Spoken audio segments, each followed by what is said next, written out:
We are officially at the midway point of the NFL season, and while there's been plenty to talk about on the field, the off-the-field antics have dominated headlines this season. And to put it all into context, our NFL insiders, Mike Jones and Jarrett Bell. Thank you guys for joining us. Okay, so we want to start off, talk about the man of the hour, Aaron Rodgers. The NFL finished their investigation and fined the Green Bay Packers $300,000 for COVID protocol violations and only fined Aaron Rodgers $15,000. JB, does the punishment fit the crime here, do you think? Well, I think the main thing, you can ask about the minuscule amount of the fine for Aaron Rodgers, but that was actually negotiated by the NFL and the NFLPA when they did the protocols in terms of establishing a fine schedule. And so the way it's set up is if there are other major violations from this point on, then it gets to be a whole lot stiffer. But the thing that I see, the significance of this, is the Packers fine. $300,000 is a pretty hefty fine by NFL standards. And if you look back at the Saints last year, you look at the Raiders last year, where those fines were it was several $100,000 more for repeated violations. I think that's the warning shot to the Packers that you'd better comply and do all that you can do as a team to make sure that you're in compliance. So there could be another shoe to drop pending on how Rodgers and the Packers kind of execute the protocols from here on out. Yeah, no, I totally agree with you there, JB. I mean, it was already set up and they couldn't go above that because this was the first offense. Because really, Aaron Rodgers, outside of pretending that he were giving the impression that he was vaccinated, that's the real thing that got the public outraged. Yeah. If he had never said that and he just wasn't wearing a mask and had gone to a Halloween party without a mask and then it would have just been like, oh, okay, well, he got fined there. But it was because I've been immunized and the impression he gave. And so people want him to have a stiffer punishment. But really, when it comes to violating things, he didn't deceive his team. He didn't deceive the NFL. He was going through daily testing. It wasn't like he did something that was so egregious that he needed a worse fine than what was already laid out in the parameters. Yeah. And on the field, the Packers look kind of lost without Aaron. What does the game against KC do to help Aaron with either leverage or the future of him being on this team? What does that do, Mike, the game against KC? Well, I mean, I think that you can't come down too hard on Jordan Love because I feel like they didn't do quite as much as they could have to support him. And JB even wrote about that. But look, the kid, he's a project guy coming out of college. He needs some more time. And so for Rodgers, it showed his worth a little bit more, I guess.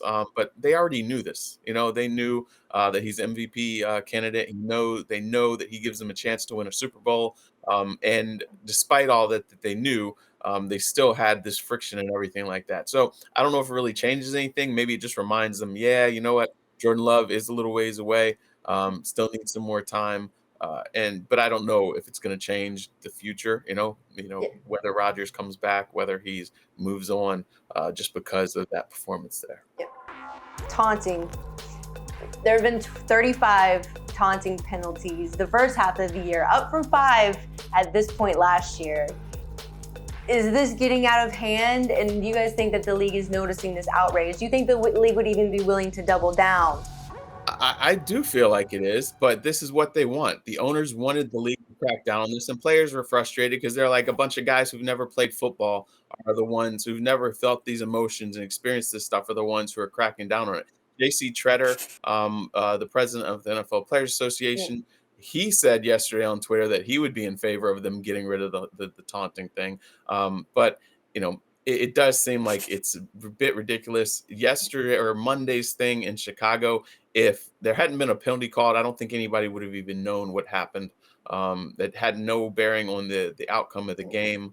And then the penalty wound up changing the complexion of the game. And we're talking about this thing now. There needs to be better judgment calls. There have been times that the referees have gotten it right, according to people in the league, and there have been times they've gotten it wrong. But they apparently were happy with how that one was called on Monday night. And again, these owners are happy with it. This is what they wanted. And so, no, the league's not going to change anything. Do you think the league's noticing this, JB, at least? Oh, no doubt. I mean, it's definitely gotten on the radar of everybody, and that was the intent when you make it a point of emphasis. Now, I've got a little different take on the situation from the other night. I kind of disagree with Mike. I think that was the definition of taunting, when you celebrate, okay, and then you get away from your group of teammates and go out on your own and then go stare down the other team's bench. I think that's crossing the line. I mean, TJ Watt for the Steelers had 3 sacks on Monday night. I mean, a dominant game. And he celebrated hard after each situation. But he didn't point at the tackle who couldn't block him. He didn't stand over the quarterback. He didn't stare down anybody. He just, he just emoted. On the field, I think there's a huge juxtaposition between the two conferences going on. You've got the NFC. There appears to be a clear Power 5 going on that will contend for the Super Bowl, while you have the AFC is probably the most parity we've seen in this conference in a long time. So how do you see the conferences shaking out the rest of the year? Specifically, I'd like to start with the AFC. I don't know. This has been a wacky year for the AFC. My pick was the Kansas City Chiefs to win the AFC and face the Packers in the Super Bowl. And now it looks like the Kansas City Chiefs probably won't even make the playoffs. I mean, there's still a whole half of a season left, but they're in quite a hole, and they don't seem to be close to figuring this thing out. So I'm looking at teams like the Baltimore Ravens behind Lamar Jackson, who's playing better than he ever has, both as obviously as a runner, but as a passer as well.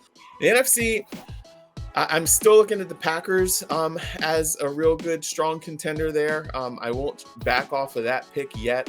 Obviously, Tampa Bay is there, and I feel like they're kind of flying under the radar a little bit there. For right now, I still have Green Bay as my favorite.